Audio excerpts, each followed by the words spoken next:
السلام علیکم، آداب عرض ہے جی ڈیئر سویٹ لسنرز، کہیے کیا حال احوال ہیں، کیسے ہیں آپ سب؟ دعا کرتی ہوں، امید ہے کہ آپ سب بخیر و عافیت ہوں گے۔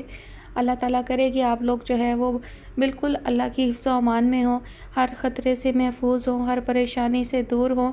آج میرا جو ہے وہ ایپیسوڈ ریکارڈ کرنے کا دل نہیں کر رہا تھا، لیکن پھر سوچتی ہوں بہت سارے لوگ انتظار کر رہے ہوتے ہیں کہانی کے لیے۔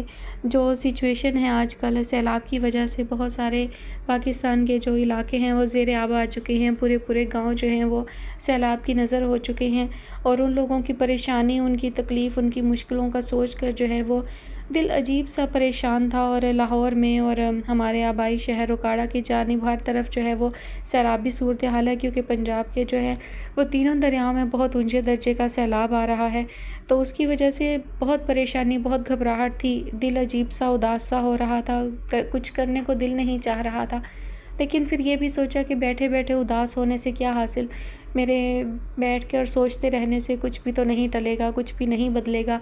دعا کی جا سکتی ہے کہ جو لوگ ہیں اس سچویشن میں، جو ان حالات سے گزر رہے ہیں، تو اللہ انہیں اپنی حفظ و امان میں رکھے، لوگ جو ہے وہ محفوظ مقامات پر شفٹ ہو جائیں۔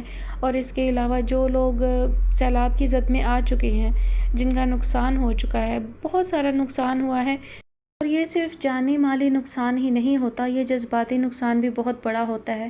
لوگ بہت آرام سکون سے اپنے گھر میں بیٹھے ہوتے ہیں، کچا پکا جس طرح کا بھی ہو، گھر ہوتا ہے، اور یکدم سے پیروں تلے سے زمین نکل جائے اور سر پر سے چھت ہٹ جائے اور انسان کھلے آسمان کے نیچے آ جائے، تو یہ بہت تکلیف دہ بات ہوتی ہے۔ تو بہت ساری دعائیں ہیں ان سب کے لیے جو پریشانی میں ہیں، جو مشکل حالات میں ہیں۔ اللہ تعالیٰ ان کے لیے آسانیاں پیدا کرے اور انہیں پھر سے آباد کرے، وہ پہلے سے بڑھ کر جو ہے خوشحال ہوں۔ بہت ساری دعائیں ہیں ان کے لیے، اور اللہ تعالیٰ جو لوگ فی الحال زد میں ہیں، جو خطرے کے علاقے میں ہیں، اللہ تعالیٰ رحم کرے ان پر، اور وہ ٹل جائے، سیلاب ٹل جائے۔ وہ جو خطرہ ہے وہ ایک اندازہ ہی ہے، تو اللہ تعالیٰ کرے کہ وہ اندازے سب جھوٹے ہو جائیں، غلط ہو جائیں، اور خیر و عافیت رہے، یہ دعا ہے۔ اور آپ سب بھی دعا کیجیے گا کہ اللہ تعالیٰ سب کو اپنے حفظ و امان میں رکھے، اپنی دعاؤں میں ان سب کو شامل کیجیے گا جن کا نقصان ہو چکا ہے۔ اور اللہ تعالیٰ ہم سے اگر ناراض ہے، یہ ہمارے لیے کوئی عذاب ہے، کوئی سختی ہے، تو اللہ تعالیٰ درگزر کرے، ہمیں معاف کرے، اور اللہ تعالیٰ ان پریشانیوں کو، ان آفتوں کو، ان بلاؤں کو ٹال دے۔ اور اگر یہ ہماری آزمائش ہے تو بھی اللہ تعالیٰ اس آزمائش کو ختم کر دے، اور اللہ تعالیٰ جو ہے وہ ہمارے ملک پر، ہمارے حالات پر، سب پر رحم فرمائے، آمین ثم آمین۔ چلیے بڑھتے ہیں کہانی کی جانب۔ تو جناب اس کہانی کی فرمائش جو ہے وہ ہم سے کی ہے سحر اکرام نے اور تیمور احمد نے۔ کہانی کا نام ہے عہد، مصنفہ ہیں صوفیہ بٹ، اور آج آپ سنیں گے اس کی قسط نمبر 13۔ آج صبح سے بادلوں نے آسمان کو ڈھانپ رکھا تھا اور خوشگوار ہوائیں بھی چل رہی تھیں۔ لگتا تھا 2 دن کی طرح فقط جھلک دکھلا کر بہلائیں گے نہیں، بلکہ آج تو برس بھی جائیں گے۔ گھر سے نکلتے ہی اسے اندازہ ہو گیا تھا کہ آج سفر اچھا گزرے گا۔ اس کو ساون بہت پسند تھا۔ جیٹ سے ہی ہر کچھ دن بعد ماں سے پوچھتی، ماں بارش کب ہوگی؟ ہاڑ جیٹ گزر جائے پھر آئے گا ساون۔ ماں ہاڑ کب گزرے گا؟ اگلا سوال۔ بس کچھ دن رہ گئے۔ پھر وہ دن انگلیوں پر گنتی۔ بیچ میں کئی سن ایسے گزرے کہ ہر موسم ایک سا لگتا، جیٹ اور ہاڑ کی طرح گرم، بھادوں کی طرح حبس زدہ۔ اور اب اتنے برس بعد وہ پھر سے موسموں کو جینے لگی تھی، محسوس کرنے لگی تھی۔ اب کے برس جو ساون آیا تو من پسند بندے کا ساتھ بھی تھا۔ موڈ بے حد خوشگوار ہو چکا تھا۔ وہ ہلکا ہلکا گنگنا رہی تھی۔ اس کے برعکس رام بہت سنجیدہ تھا۔ سنجیدہ تو وہ خیر ہمیشہ ہی رہتا تھا، مگر کل سے بہت ٹوٹا ہوا، شکست خوردہ سا لگ رہا تھا۔ سہانا سفر اور یہ موسم ہنسی، ہمیں ڈر ہے ہم مر نہ جائیں کہیں۔ وہ گنگنا رہی تھی، وہ خوش تھی۔ آج کل وہ بہت خوش رہنے لگی تھی۔ ایسے میں اسے کسی اور کا غم، کسی اور کی تکلیف معمولی لگنے لگی تھی۔ اسے چڑ ہو رہی تھی کہ آخر رام اتنا خاموش اور سنجیدہ کیوں ہے؟ کیوں وہ اس کی طرف متوجہ نہیں؟ کیوں وہ ہمیشہ کی طرح جان مار دینے والی نظروں سے اسے نہیں دیکھ رہا؟ رام! اس نے 2 بار اسے پکارا، مگر جانے وہ کس دھیان میں تھا۔ رام! اس نے اب اس کے کندھے پر ہاتھ مارا۔ وہ چونک کر سیدھا ہوا اور اوورٹیک کرنے والی سفید گاڑی کی نمبر پلیٹ دیکھنے لگا۔ کہاں کھوئے ہوئے ہو؟ دیکھو موسم کتنا پیارا ہو رہا ہے۔ اس کی جانب سے ابھی بھی چپ تھی۔ میرا دل چاہ رہا ہے بارش ہو جائے۔ رام نے تو اس کی خواہش کا کوئی رپلائی نہ کیا، مگر اس کی مراد پوری ہو گئی۔ 15-20 منٹ بعد ہی بارش ہونے لگی تھی۔ وہ خوشی سے چلا اٹھی اور ہاتھ کھڑکی سے باہر نکال کر بارش کے قطروں سے کھیلنے لگی۔ پھر جانے اس کے دل میں کیا سمائی کہ چلائی، گاڑی روکو رام، گاڑی روکو۔ رام نے گھبرا کر گاڑی روک دی تو وہ دروازہ کھول کر نیچے اتر آئی۔ کہاں جا رہی ہیں دیوی؟ بارش کو سننے۔ بارش کو سننے؟ وہ حیران ہوا۔ تم کیا جانو اے مہران کے حسن، یہ بارش کیا کہتی ہے؟ اس نے کھلکھلا کر کہا اور سامنے کھیت میں بھاگتی چلی گئی۔ وہ بھی گاڑی لاک کر کے اس کے پیچھے آ گیا تھا۔ وہ بارش میں باہیں پھیلا کر آسمان کی طرف دیکھ رہی تھی۔ اس کا گہرا سبز لباس بھیگتا جا رہا تھا۔ سر پہ اوڑھا ہوا دوپٹہ بھیگ کر اس کے رخساروں کے ساتھ چپکنے لگا تھا۔ وہ مسکرا رہی تھی۔ رام۔ بارش میں بھیگتے ہوئے اس نے اس کا نام لیا اور سرشاری سے ہنس دی۔ رام کوہلی اس وقت سب کچھ بھول گیا۔ لالو اور لالو کا رویہ، گنگا اور گنگا کی تڑپ، بھاگن اور بھاگن کا بچہ، ہر دکھ ہوا اپنے سنگ اڑا کر لے گئی، ہر غم بارش اپنے ساتھ بہا کر لے گئی، اور گہرے سبز رنگ کے دوپٹے میں جو اب بھیگ کر سیاہی مائل ہو چکا تھا، مقید اس کا چہرہ ہر غم کی دوا بنتا گیا۔ وہ مسکرا اٹھا۔ رام۔ وہ اس کے قریب چلی آئی تھی۔ قطرے اس کے چہرے پہ موتیوں کی مانند چمک رہے تھے۔ رام کوہلی مجسم اس کا ہو کر اس کے سامنے کھڑا تھا۔ وہ سننا چاہتا تھا جو اس کی دیوی کہنا چاہتی تھی۔ شاید وہ کچھ بہت خاص کہنا چاہتی تھی، کیونکہ پہلے تو کبھی اس نے اسے یوں اس انداز میں بے خود ہو کر نہ پکارا تھا، پہلے تو کبھی یوں اس انداز میں بے خود ہو کر نہ دیکھا تھا۔ رام، تمہیں امتل احد کیسی لگتی ہے؟ سوال آسان تھا، جواب مشکل تھا۔ یہ لڑکی اس کے لیے کیا تھی بھلا لفظوں میں بیان کر پاتا؟ تمہیں امتل احد کیسی لگتی ہے رام؟ ان کے بیچ بارش کے قطرے تھے، وہ ایک دوسرے کو صاف دیکھ نہیں پا رہے تھے۔ تو کیا ہوا؟ کبھی کبھار دیکھنا ضروری بھی نہیں ہوتا۔ دیوی آپ۔ رام کوہلی وہ لفظ چننے لگا جس میں اسے بتانا تھا کہ یہ لڑکی اسے زندگی لگتی ہے، جہان لگتی ہے۔ دیوی کا نہیں پوچھ رہی، امتل احد کے بارے میں پوچھ رہی ہوں رام۔ امتل احد کے بارے میں بتاؤ۔ وہ اس کے نزدیک آئی تھی، آنکھوں میں آنکھیں ڈال کر پوچھا تھا۔ بارش ان دونوں کے بیچ تھی، پھر بھی رام کوہلی دیکھ سکتا تھا کہ وہ سرشاری، وہ بے خودی اب جیسے غائب ہو گئی تھی، اور سیاہ لگتے سبز دوپٹے کے ہالے میں چمکتے اس چہرے پر سنجیدگی آ ٹھہری تھی۔ اب وہ کوئی بھی جواب دیے بنا مڑا اور واپسی کے لیے قدم اٹھانے لگا۔ اس کا جواب پاس نہیں تھا اس کے۔ وہ تو ایک دیوی کا دیوانہ تھا، اس کا پجاری تھا۔ ایک امتل کے بارے میں تو اس نے کبھی سوچا ہی نہ تھا۔ امتل نے اس کے واپسی کے لیے اڑتے چند قدم گنے، پھر بھاگ کر پیچھے آئی۔ رام نے اس کے لیے دروازہ کھولا، مگر وہ پچھلی سیٹ پر نہیں بیٹھی، فرنٹ سیٹ کا دروازہ کھول کر اندر بیٹھ گئی۔ رام کچھ دیر ہونٹ بھینچے اسے دیکھتا رہا، پھر پچھلا دروازہ بند کیا اور ڈرائیونگ سیٹ پر آ بیٹھا۔ رام، تمہیں اپنا دھرم کیسا لگتا ہے؟ پتہ نہیں، اس نے گاڑی سٹارٹ کرتے ہوئے جواب دیا۔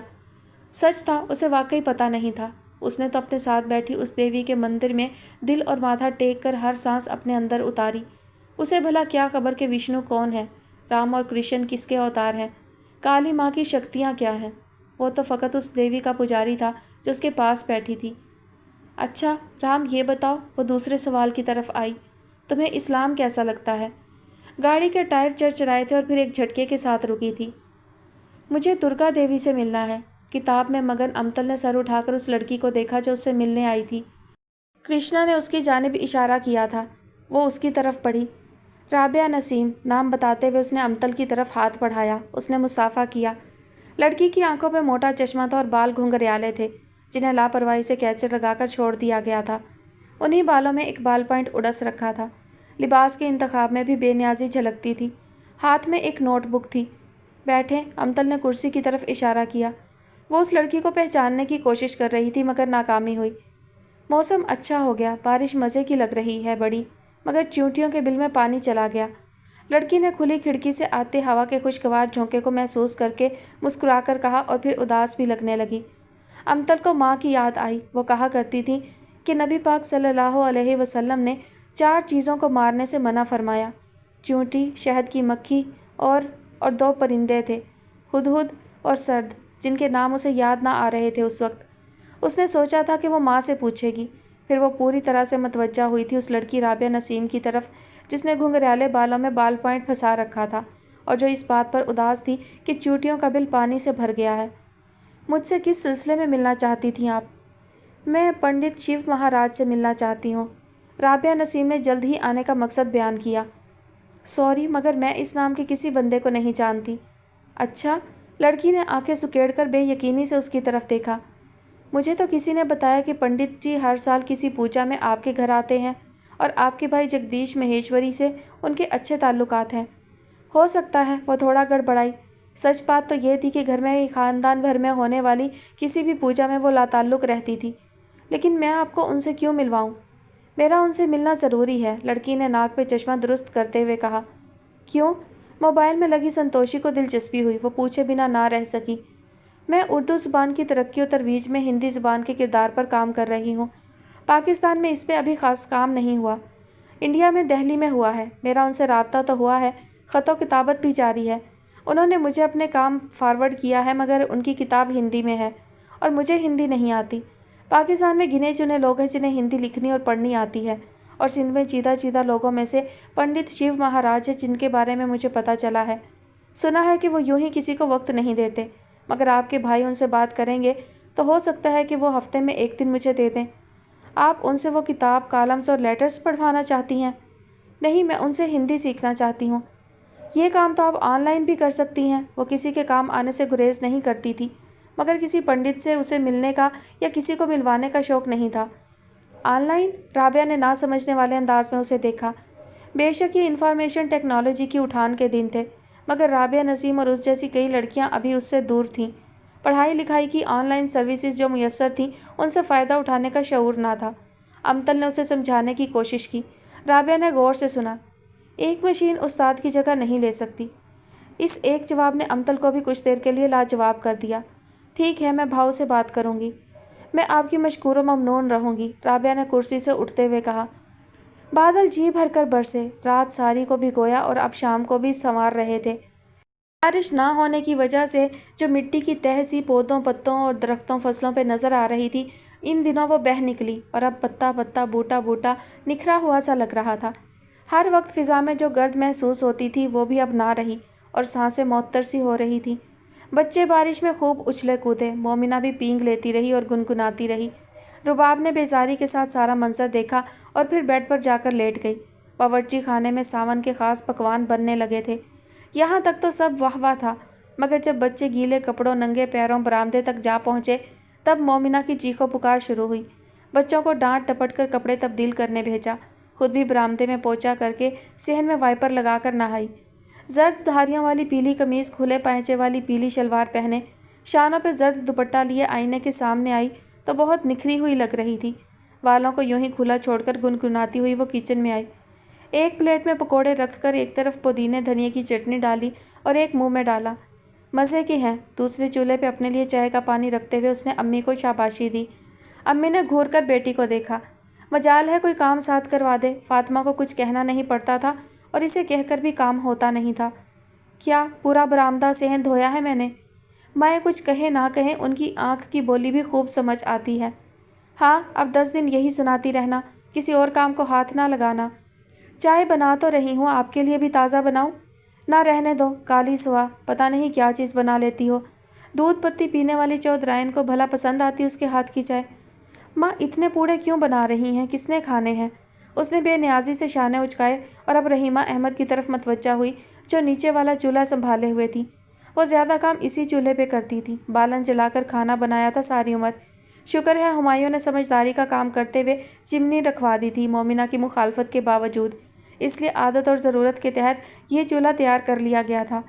اچھا، جو چیز تم نہیں کھاتی وہ کوئی بھی نہیں کھائے گا نا؟ امی کو تو اس لڑکی کی سمجھ نہیں آتی تھی۔ امی، آپ کو نا فاطمہ یاد آ رہی ہے؟ وہ ہنسی۔ امی کی آنکھ میں فوراً آنسو آئے۔ اس نے رحیمہ احمد کو دیکھ کر آنکھ ماری، وہ اس کی چالاکی پر مسکرا اٹھیں۔ آج کل امی کا دھیان خود پہ ہٹانے کے لیے فاطمہ کا نام ہی کافی تھا۔ مومنہ، مومنہ، مہرتاب باہر سے ہی آوازیں دیتی آ رہی تھی۔ ادھر کچن میں، اس نے باورچی خانے کی کھڑکی سے منہ نکالا۔ یہ تم کیا اٹھا کر لا رہی ہو؟ چکن رول، اس نے باورچی خانے میں داخل ہوتے ہوئے بتایا اور پلیٹیں رفت جہاں کی طرف بڑھائیں۔ مامی سب کے لیے ایک ایک، بابر کے لیے 2، وہ خاص طور پر کہہ کر گیا تھا۔ واہ، پکوڑے بھی بنے ہوئے ہیں، چائے پیو گی؟ نہیں، بس جلدی سے رول چکھ کے بتاؤ کیسا بنا۔ وہ پلیٹیں رکھ کر رحیمہ احمد کے پاس بیٹھی، ایک پوڑے کا نوالا توڑا، حلوے کی کڑاہی پہ پڑے چمچ پہ لگے حلوے کو نوالے سے اتارا اور منہ میں ڈال کر مزے سے چبانے لگی۔ ڈائجسٹ پڑھ لیا؟ نہیں، انٹری ٹیسٹ کی تیاری کر رہی ہوں، بعد میں پڑھوں گی۔ مومنہ نے تسلے میں سے ملائی پرے ہٹا کر دودھ پوے میں بھرتے ہوئے جواب دیا۔ کوہ گراں کی یہ قسط ہی تو پڑھنے والی ہے۔ پتہ ہے کیا ہوا؟